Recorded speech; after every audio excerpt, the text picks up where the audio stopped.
ഈശോയിൽ ഏറ്റവും സ്നേഹം നിറഞ്ഞവരെ, ദൈവകൃപയുടെ 365 ദിവസങ്ങളെന്ന പരിശുദ്ധ സമ്പൂർണ്ണ ബൈബിൾ വായന പരമ്പരയിലേക്ക് എല്ലാവരെയും ഏറ്റവും സ്നേഹപൂർവ്വം സ്വാഗതം ചെയ്യുന്നു. ഇന്ന് 26-ാം ദിവസം നമ്മൾ ലേവ്യരുടെ പുസ്തകം 1 മുതൽ 4 വരെയുള്ള അധ്യായങ്ങളാണ് വായിക്കുക. അതിൽ ദഹനബലി, ധാന്യബലി, സമാധാന ബലി, പാപപരിഹാര ബലി, ഇത്തരം കാര്യങ്ങളെക്കുറിച്ചെല്ലാം വിശദമായിട്ട് വിവരിക്കുന്ന ഭാഗങ്ങളാണ്. ആത്മാവിൽ എളിമയും അനുതാപവും നിറഞ്ഞ് ജീവന്റെ വചനം നമുക്ക് ഉൾക്കൊള്ളാം, വായിക്കാം, പരിശുദ്ധാത്മാവിൽ നിറയാം, ദൈവത്തിന്റെ മക്കളായി മാറാം. ദൈവം എല്ലാവരെയും സമൃദ്ധമായി അനുഗ്രഹിക്കട്ടെ. ഈശോ മിശിഹായ്ക്ക് സ്തുതിയായിരിക്കട്ടെ. ലേവ്യരുടെ പുസ്തകം 1-ാം അധ്യായം. ദഹനബലി. കർത്താവ് മോശയെ വിളിച്ച് സമാഗമ കൂടാരത്തിൽ നിന്ന് പറഞ്ഞു, ഇസ്രായേൽ ജനത്തോട് പറയുക, നിങ്ങളിൽ ആരെങ്കിലും കർത്താവിന് ബലിയർപ്പിക്കാൻ വരുമ്പോൾ കാലിക്കൂട്ടത്തിൽ നിന്നോ ആട്ടിൻകൂട്ടത്തിൽ നിന്നോ ബലിമൃഗത്തെ കൊണ്ടുവരണം. ദഹനബലിക്കുള്ള മൃഗം കാലിക്കൂട്ടത്തിൽ നിന്നാണെങ്കിൽ ഊനമറ്റ ഒരു കാളയെ സമർപ്പിക്കട്ടെ. കർത്താവിന് സ്വീകാര്യമാകാൻ അതിനെ സമാഗമ കൂടാരത്തിന്റെ വാതിൽക്കൽ സമർപ്പിക്കട്ടെ. അവൻ ബലിമൃഗത്തിന്റെ തലയിൽ കൈകൾ വയ്ക്കണം. അത് അവന്റെ പാപങ്ങളുടെ പരിഹാരത്തിനായി സ്വീകരിക്കപ്പെടും. അവൻ കർത്താവിന്റെ മുമ്പിൽ വെച്ച് കാളക്കുട്ടിയെ കൊല്ലണം. അഹരോന്റെ പുത്രന്മാരായ പുരോഹിതന്മാർ അതിന്റെ രക്തമെടുത്ത് സമാഗമ കൂടാരത്തിന്റെ വാതിൽക്കലുള്ള ബലിപീഠത്തിന് ചുറ്റും തളിക്കണം.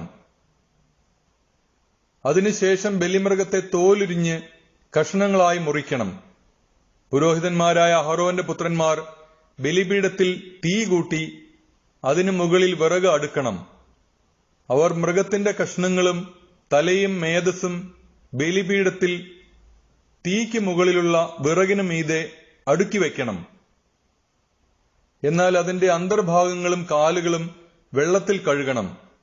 പുരോഹിതൻ എല്ലാം ദഹനബലിയായി കർത്താവിന് പ്രീതികരമായ സൗരഭ്യമായി ബലിപീഠത്തിലെ അഗ്നിയിൽ ദഹിപ്പിക്കണം. ദഹനബലിക്കായുള്ള കാഴ്ചമൃഗം ചെമ്മരിയാടോ കോലാടോ ആണെങ്കിൽ അത് ഊനമറ്റ മുട്ടാടായിരിക്കണം. ബലിപീഠത്തിന് വടക്കുവശത്ത് കർത്താവിന്റെ സന്നിധിയിൽ വെച്ച് അതിനെ കൊല്ലണം. അതിന്റെ രക്തം അഹരോന്റെ പുത്രന്മാരായ പുരോഹിതന്മാർ ബലിപീഠത്തിന് ചുറ്റും തളിക്കണം. അതിനെ തലയും മേധസ്സും ഉൾപ്പെടെ കഷ്ണങ്ങളായി മുറിക്കണം. പുരോഹിതന്മാർ അവ ബലിപീഠത്തിൽ തീക്ക് മുകളിലുള്ള വിറകിന്മേൽ അടുക്കി വയ്ക്കണം. എന്നാൽ അതിന്റെ അന്തർഭാഗങ്ങളും കാലുകളും വെള്ളം കൊണ്ട് കഴുകണം. പുരോഹിതൻ അത് മുഴുവൻ ബലിപീഠത്തിൽ വെച്ച് ദഹിപ്പിക്കണം. അതൊരു ദഹനബലിയാണ്. അഗ്നിയിലുള്ള ബലിയും കർത്താവിന് പ്രീതികരമായ സൗരഭ്യവും. ദഹനബലിയായി പക്ഷിയെയാണ് അർപ്പിക്കുന്നതെങ്കിൽ അത് ചെങ്ങാലിയോ പ്രാവിൻ കുഞ്ഞോ ആയിരിക്കണം. പുരോഹിതൻ അതിനെ ബലിപീഠത്തിൽ കൊണ്ടുവന്ന് കഴുത്തു പിരിച്ച് മുറിച്ച് ബലിപീഠത്തിൽ വെച്ച് ദഹിപ്പിക്കണം. രക്തം ബലിപീഠത്തിന്റെ പാർശ്വത്തിൽ ഒഴുക്കിക്കളയണം. അതിന്റെ ആമാശയവും തൂവലുകളും ബലിപീഠത്തിന് കിഴക്കുവശത്ത് ചാരം ശേഖരിക്കുന്ന സ്ഥലത്തിടണം. അതിനെ ചിറകുകളിൽ പിടിച്ച് വലിച്ചു കീറണം. എന്നാൽ രണ്ടായി വേർപെടുത്തരുത്. പുരോഹിതൻ അതിനെ ബലിപീഠത്തിൽ തീയുടെ മുകളിലുള്ള വിറകിനു മീതെ വെച്ച് ദഹിപ്പിക്കണം. അതൊരു ദഹനബലിയാണ്. അഗ്നിയിലുള്ള ബലിയും കർത്താവിന് പ്രീതികരമായ സൗരഭ്യവും. ലേവ്യരുടെ പുസ്തകം 2-ാം അധ്യായം. ധാന്യബലി. ആരെങ്കിലും കർത്താവിന് ധാന്യബലി അർപ്പിക്കുന്നെങ്കിൽ ബലിവസ്തു നേർമയുള്ള മാവായിരിക്കണം. അതിൽ എണ്ണയൊഴിക്കുകയും കുന്തുരുക്കമിടുകയും ചെയ്യണം. അത് അഹരോന്റെ പുത്രന്മാരായ പുരോഹിതന്മാരുടെ മുമ്പിൽ കൊണ്ടുവരണം. പുരോഹിതൻ ഒരു കൈ മാവും എണ്ണയും കുന്തുരുക്കം മുഴുവനും എടുത്ത് സ്മരണാംശമായി ബലിപീഠത്തിൽ ദഹിപ്പിക്കണം. അത് അഗ്നിയിലുള്ള ബലിയും കർത്താവിന് പ്രീതികരമായ സൗരഭ്യവുമായിരിക്കും. ധാന്യബലിവസ്തുവിൽ ശേഷിച്ച ഭാഗം അഹരോനും പുത്രന്മാർക്കുമുള്ളതാണ്. കർത്താവിനുള്ള ദഹനബലികളിൽ ഏറ്റവും വിശുദ്ധമാണിത്. ധാന്യബലിക്കുള്ള കാഴ്ചവസ്തു അടുപ്പിൽ ചുട്ടെടുത്തതാണെങ്കിൽ അത് നേരിയ മാവിൽ എണ്ണ ചേർത്തുണ്ടാക്കിയ പുളിപ്പില്ലാത്ത അപ്പമോ എണ്ണ പുരട്ടിയ പുളിപ്പില്ലാത്ത അടയോ ആയിരിക്കണം. നിന്റെ ധാന്യബലിക്കുള്ള കാഴ്ചവസ്തു വറചട്ടിയിൽ പാകപ്പെടുത്തിയതാണെങ്കിൽ അത് പുളിപ്പില്ലാത്ത നേരിയ മാവിൽ എണ്ണ ചേർത്തുണ്ടാക്കിയതായിരിക്കണം. കഷ്ണങ്ങളായി മുറിച്ച് അതിൽ എണ്ണ ഒഴിക്കണം. അതൊരു ധാന്യബലിയാണ്. ധാന്യബലിക്കുള്ള കാഴ്ചവസ്തു ഉരുളിയിൽ പാകപ്പെടുത്തിയതാണെങ്കിൽ അത് നേരിയ മാവിൽ എണ്ണ ചേർത്ത് ഉണ്ടാക്കിയതായിരിക്കണം. ഇവ കൊണ്ടുണ്ടാക്കിയ ധാന്യബലി കർത്താവിന് കൊണ്ടുവരുമ്പോൾ അത് പുരോഹിതനെ ഏൽപ്പിക്കണം. അവനത് ബലിപീഠത്തിലേക്ക് കൊണ്ടുവരണം. പുരോഹിതൻ ധാന്യബലിയിൽ നിന്ന് സ്മരണാംശമെടുത്ത് ബലിപീഠത്തിൽ വെച്ച് ദഹിപ്പിക്കണം. അത് അഗ്നിയിലുള്ള ബലിയും കർത്താവിന് പ്രീതികരമായ സൗരഭ്യവുമായിരിക്കും. ധാന്യബലിവസ്തുവിൽ ശേഷിക്കുന്നത് അഹറോനും പുത്രന്മാർക്കുമുള്ളതാണ്. കർത്താവിനുള്ള ദഹനബലികളിൽ ഏറ്റവും വിശുദ്ധമാണിത്. കർത്താവിന് നിങ്ങൾ കൊണ്ടുവരുന്ന ധാന്യബലി പുളിപ്പ് ചേർത്തതായിരിക്കരുത്. ദഹനബലിയായി പുളിമാവോ തേനോ അർപ്പിക്കരുത്. എന്നാൽ അവ ആദ്യഫലങ്ങളായി കർത്താവിന് സമർപ്പിക്കാം. അവ ഒരിക്കലും കർത്താവിന് സുരബില ബലിയായി ദഹിപ്പിക്കരുത്. ധാന്യബലിക്കെല്ലാം ഉപ്പ് ചേർക്കണം. ധാന്യബലിയിൽ നിന്ന് നിന്റെ ദൈവത്തിന്റെ ഉടമ്പടിയുടെ ഉപ്പ് നീക്കിക്കളയരുത്. എല്ലാ ധാന്യബലിയോടും കൂടെ ഉപ്പ് സമർപ്പിക്കണം. ആദ്യ ഫലങ്ങൾ കർത്താവിന് ധാന്യബലിയായി സമർപ്പിക്കുന്നെങ്കിൽ പുതിയ കതിരുകളിൽ നിന്നുള്ള മണികൾ തീയിൽ ഉണക്കിപ്പൊടിച്ച് സമർപ്പിക്കണം. അതിൽ എണ്ണ ഒഴിക്കുകയും കുന്തുരുക്കമിടുകയും വേണം. അതൊരു ധാന്യബലിയാണ്. പൊടിച്ച മാവിൽ നിന്നും എണ്ണയിൽ നിന്നും സ്മരണാംശമെടുത്ത് കുന്തുരുക്കം മുഴുവനും കൂടി പുരോഹിതൻ ദഹിപ്പിക്കണം. അത് കർത്താവിനുള്ള ദഹനബലിയാണ്. ലേവ്യരുടെ പുസ്തകം 3-ാം അധ്യായം. സമാധാന ബലി.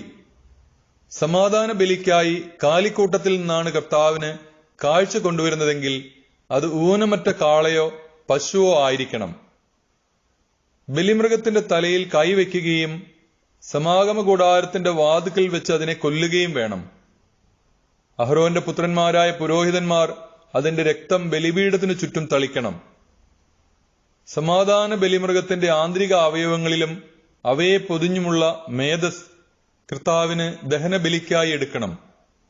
അതിന്റെ ഇരുവൃക്കകളും അവയോടൊപ്പം അരക്കെട്ടിലുള്ള മേധസ്സും കരളിന് മുകളിലുള്ള നെയ്വലയും എടുക്കണം. അഹ്റോന്റെ പുത്രന്മാർ അവ ബലിപീഠത്തിൽ വിറകിന് മുകളിൽ വെച്ച് അഗ്നിയിൽ ദഹിപ്പിക്കണം. അത് ദഹനബലിയും കർത്താവിന് പ്രീതികരമായ സൗരഭ്യവുമായിരിക്കും. ആട്ടിൻകൂട്ടത്തിൽ നിന്നാണ് സമാധാന ബലിക്കായി കർത്താവിന് കാഴ്ച കൊണ്ടുവരുന്നതെങ്കിൽ അത് ഊനമറ്റ മുട്ടാടോ പെണ്ണാടോ ആയിരിക്കണം. ആട്ടിൻകുട്ടിയെയാണ് ബലിവസ്തുവായി സമർപ്പിക്കുന്നതെങ്കിൽ അതിനെ കർത്താവിന്റെ മുമ്പിൽ കൊണ്ടുവരട്ടെ. അതിന്റെ തലയിൽ കൈവച്ചതിന് ശേഷം സമാഗമ കൂടാരത്തിന്റെ മുൻപിൽ വെച്ച് അതിനെ കൊല്ലണം. അഹ്റോന്റെ പുത്രന്മാർ അതിന്റെ രക്തം ബലിപീഠത്തിന് ചുറ്റും തളിക്കണം.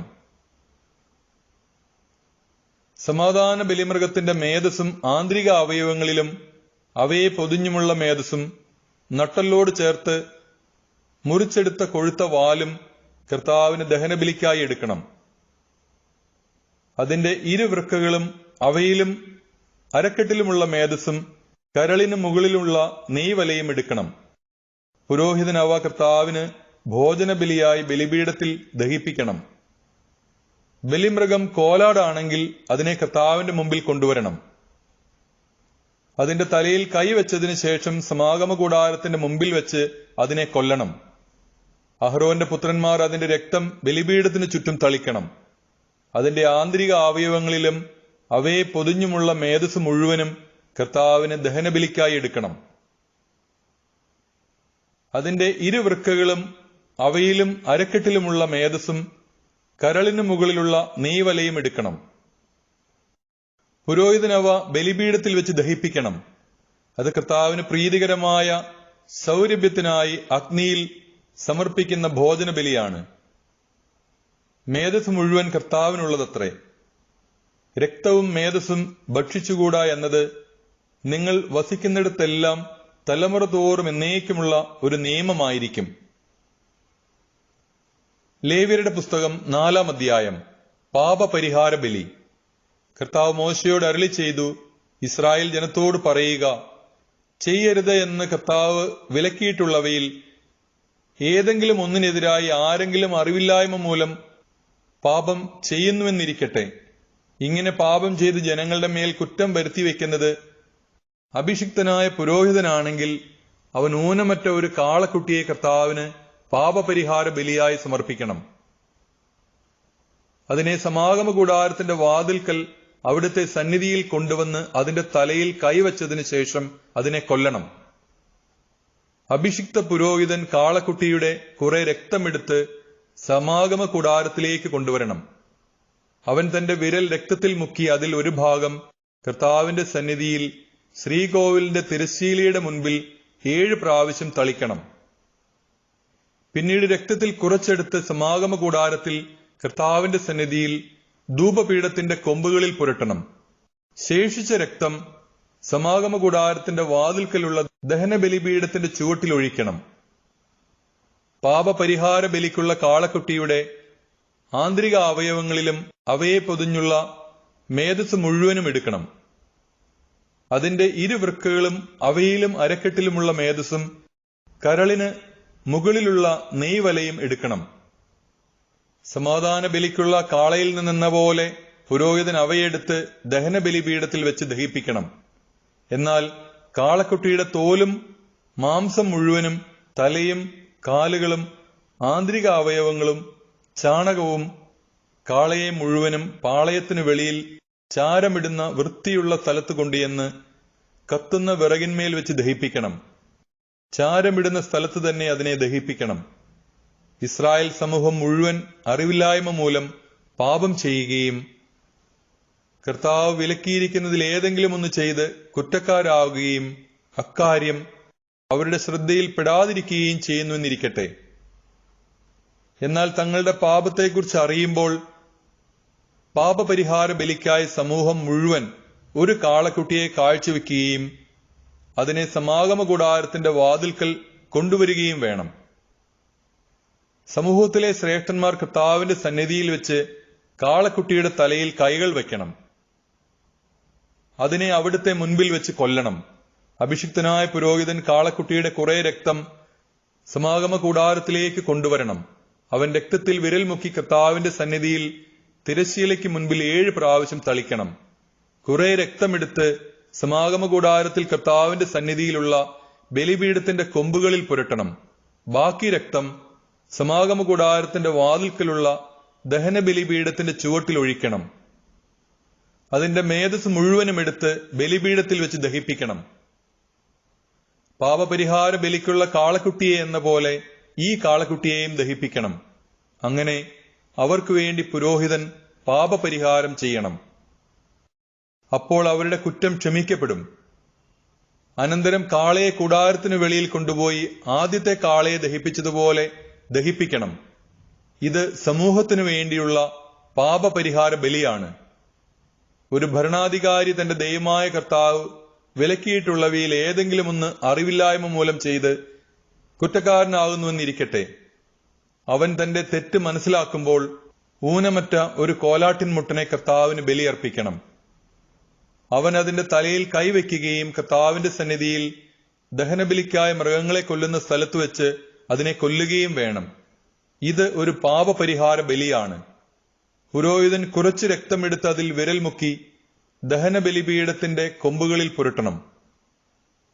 ശേഷിച്ചത് ബലിപീഠത്തിന്റെ ചുവട്ടിൽ ഒഴിക്കണം. അതിന്റെ മേധസ് മുഴുവനും സമാധാന ബലിക്കുള്ള മൃഗത്തിന്റെ മേധസ് പോലെ ബലിപീഠത്തിൽ വെച്ച് ദഹിപ്പിക്കണം. അങ്ങനെ പുരോഹിതൻ അവന്റെ പാപത്തിന് പരിഹാരം ചെയ്യണം. അപ്പോൾ കുറ്റം ക്ഷമിക്കപ്പെടും. ജനങ്ങളിൽ ആരെങ്കിലും കർത്താവ് വിലക്കിയിട്ടുള്ളവയിൽ ഏതെങ്കിലും ഒന്ന് അറിവില്ലായ്മ കൊണ്ട് ചെയ്ത് കുറ്റക്കാരനായെന്നിരിക്കട്ടെ. അവൻ തന്റെ തെറ്റ് മനസ്സിലാക്കുമ്പോൾ ഊനമറ്റ ഒരു പെൺകോലാടിനെ പാപപരിഹാരത്തിനായി സമർപ്പിക്കണം. അവൻ ബലിമൃഗത്തിന്റെ തലയിൽ കൈവയ്ക്കുകയും ദഹനബലിക്കുള്ള സ്ഥലത്ത് വെച്ച് അതിനെ കൊല്ലുകയും വേണം. പുരോഹിതൻ കുറച്ച് രക്തമെടുത്ത് അതിൽ വിരൽ മുക്കി ദഹനബലിപീഠത്തിന്റെ കൊമ്പുകളിൽ പുരട്ടുകയും ശേഷിച്ചത് ബലിപീഠത്തിന്റെ ചുവട്ടിൽ ഒഴിക്കുകയും വേണം. സമാധാന ബലിക്കുള്ള മൃഗത്തിന്റെ മേധസ് മാറ്റിയെടുക്കുന്നത് പോലെ അതിന്റെ മേധസ് മുഴുവൻ എടുത്ത് പുരോഹിതൻ കർത്താവിന് പ്രീതികരമായ സൗരഭ്യത്തിനായി ബലിപീഠത്തിൽ വെച്ച് ദഹിപ്പിക്കണം. അങ്ങനെ പുരോഹിതൻ അവനു വേണ്ടി പരിഹാരം ചെയ്യണം. അപ്പോൾ തെറ്റ് ക്ഷമിക്കപ്പെടും. പാപപരിഹാര ബലിക്കായി ചെമ്മരിയാടിനെയാണ് കൊണ്ടുവരുന്നതെങ്കിൽ അത് ഊനമറ്റ പെണ്ണാടായിരിക്കണം. അതിന്റെ തലയിൽ കൈവച്ചതിനു ശേഷം ദഹനബലിമൃഗത്തെ കൊല്ലുന്ന സ്ഥലത്ത് വെച്ച് അതിനെ പാപപരിഹാര ബലിക്കായി കൊല്ലണം. പുരോഹിതൻ അതിന്റെ കുറച്ച് രക്തമെടുത്ത് അതിൽ വിരൽ മുക്കി ദഹനബലിപീഠത്തിന്റെ കൊമ്പുകളിൽ പുരട്ടണം. ശേഷിച്ചത് ബലിപീഠത്തിന്റെ ചുവട്ടിൽ ഒഴിക്കണം. സമാധാന ബലിക്കുള്ള ആട്ടിൻകുട്ടിയിൽ നിന്ന് എന്ന പോലെ അതിന്റെ മേധസ് മുഴുവനും എടുക്കണം. പുരോഹിതൻ അത് കർത്താവിന് ദഹനബലിയായി ബലിപീഠത്തിൽ വെച്ച് ദഹിപ്പിക്കണം. അങ്ങനെ പുരോഹിതൻ അവന്റെ പാപങ്ങൾക്ക് പരിഹാരം ചെയ്യണം. അപ്പോൾ കുറ്റം ക്ഷമിക്കപ്പെടും.